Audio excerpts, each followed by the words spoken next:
Et yo les petits potes, c'est Cider, comment allez-vous? J'espère que vous allez bien en tout cas parce que moi ça va super comme d'habitude. On se retrouve pour une nouvelle vidéo ouverture. Et aujourd'hui les mecs, on va s'ouvrir deux boosters de la nouvelle extension Reine de Glace. Mais c'est des boosters, pas n'importe lesquels. Puisque là, on est face normalement à deux boosters lourds. Alors, qu'est-ce que c'est? Des boosters lourds pour ceux qui ne savent pas. Des boosters lourds, c'est des boosters où normalement on tire une carte soit holographique à la fin, soit ultra rare, soit secrète. Donc en gros une bonne carte. On n'aura pas une rare.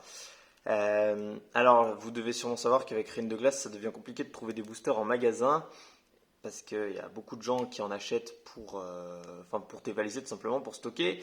Et du coup avec ça, bah, il y a plein de gens aussi qui se sont mis à vendre des boosters lourds sur internet, vraiment, alors qu'avant c'était pas du tout le cas. Maintenant il y a des annonces avec des gens qui pèsent leur booster avec la balance directe à côté. Et comme c'est dur d'en trouver en non pesé, et bah, je me suis dit, vas-y, pourquoi pas me laisser prendre au jeu. Donc, je vais acheter deux boosters lourds comme ça. Et je les ai pesés, bien évidemment, à l'arrivée. Et avec les connaissances que j'ai, ça m'a bien l'air d'être des boosters lourds. Donc, on va le découvrir tout de suite. Sachant qu'il y a de très belles cartes à choper là-dedans. Et en vrai, c'est pas bien plus cher qu'un booster de base. Je les ai eu pour 12 euros unité, tu vois. Donc, un booster de base, on va dire, c'est 7 euros. Donc, c'est presque deux fois plus cher, mais pas tout à fait. Vu les cartes qu'on peut choper à l'intérieur, c'est pas si dégueulasse. Donc je prends. Je prends. J'espère qu'on aura une bonne pioche en tout cas, hein.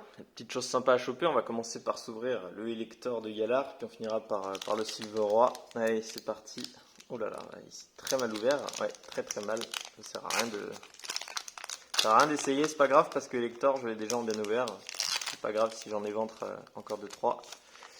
Hop, allez, le code online qu'on met sur le côté. 1, 2, 3. Oh là là, la carte, regardez comment elle est abîmée celle-là. 1, 2, 3, 4. 1, 2, hop, pour mettre la rare et la reverse à la fin. Et on est parti, les amis. Alors, on commence avec un petit Croquine, suivi de Coiffarel. Très bien. Topiqueur, je vais vous zoomer un petit peu comme d'habitude. Voilà, toujours un peu plus de. Oh là là, regardez-moi ça. Là, c'est le confort, là. Topiqueur. Je disais Pyronille. Sépia top. Une petite énergie de type obscurité, ça fait plaisir. Ensuite, on a Crabominable pour commencer les peu communes. Rouleau perçant, point final, carte que je connaissais pas. Bah, le Crabominable non plus, tu me diras. Lona, en reverse, est-ce qu'on a une bonne petite reverse?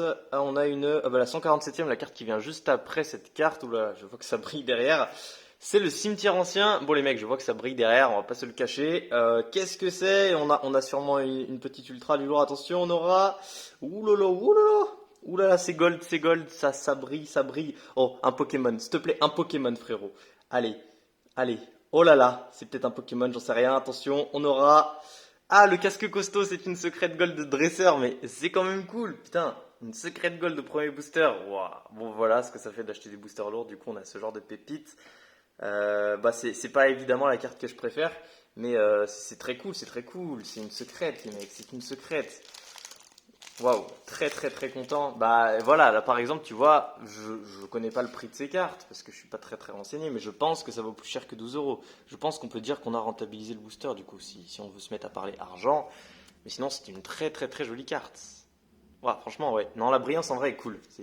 Et je trouve que ces secrets de gold sont plus jolis que dans les extensions Soleil et Lune. Bon, ça fait plaisir. Et deuxième booster, du coup, c'est le roi Cavalier de l'Effroi. Lui, par contre, je l'ai pas en mine de verre, donc s'il te plaît, ouvre-toi bien, je vais essayer. Ah, c'est très compliqué. Les boosters épée et bouclier, c'est. Ah putain, non! C'est vraiment la galère, j'allais dire. Bah oui, c'est vraiment la galère pour le coup. Allez, ça reste mieux qu'une V, hein. Le secret de gold, largement mieux qu'une V simple. Parce qu'une V simple, c'est Pokémon, mais bon, ouais, c'est pas méga ouf. Encore 1, 2, 3, 4. 1, 2. Ok. Là. À chaque fois, juste avant de faire le 1-2, la carte elle est ultra éclatée. Genre, je sais pas si vous vous rendez compte, la carte juste derrière la carte rare, hein, quand je fais le tri, je vois ça à chaque fois. On a donc Venipat. Elle a pris un cher au niveau de la découpe. Suivi de Croquine. Je vous montrerai après si vous n'avez pas vu. Low Class. Zébibron. J'ai l'impression que ça brille encore derrière. Galekid, on aurait deux ultras d'affilée, ça serait cool quand même. Une énergie de type combat. Je mets ici Apia, tiens, que j'avais jamais eu en dresseur. Arrosar, style 1000 points. Narcisse en dresseur. En reverse, allez, encore une bonne reverse. Faut que je dis encore une bonne reverse, mais la première était pas ouf. Là, on a Blizzy, point final. Bon. Ok.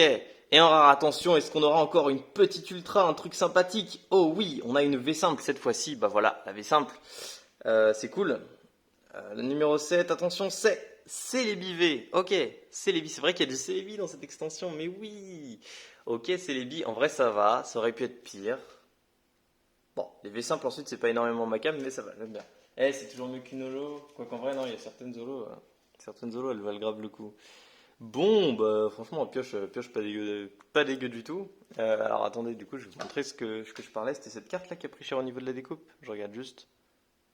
Non, c'est pas toi. C'est laquelle? Laquelle qui a pris cher? C'est toi peut-être? J'arrive pas à voir. Bon, c'est quoi, laisse tomber. On s'en fout en vrai. Bon bah du coup, sympa la pioche en deux boosters, les mecs, regardez-moi ça. On a une petite gold, une petite V. C'est deux ultras tout de même. Donc, franchement, c'est cool, hein. Je vais pas te mentir que franchement, c'est cool. Donc, très très content de la pioche. Je sais pas, je me suis pas renseigné combien ça vaut. Si on veut parler de rentabilité, le Celebi, le casque costaud, mais c'est une très bonne pioche parce qu'on aurait pu avoir deux holos, clairement. Ça fait super plaisir, voire même rien du tout, parce que la pesée, c'est pas 100% fiable après tout. Bon, et bah, c'était une petite vidéo courte, les mecs. J'espère que ça vous aura plu, parce qu'en moi, en tout cas, ça m'a bien plu. On se retrouve bientôt pour une prochaine vidéo. C'est Decider. Je vous fais des bisous, à plus.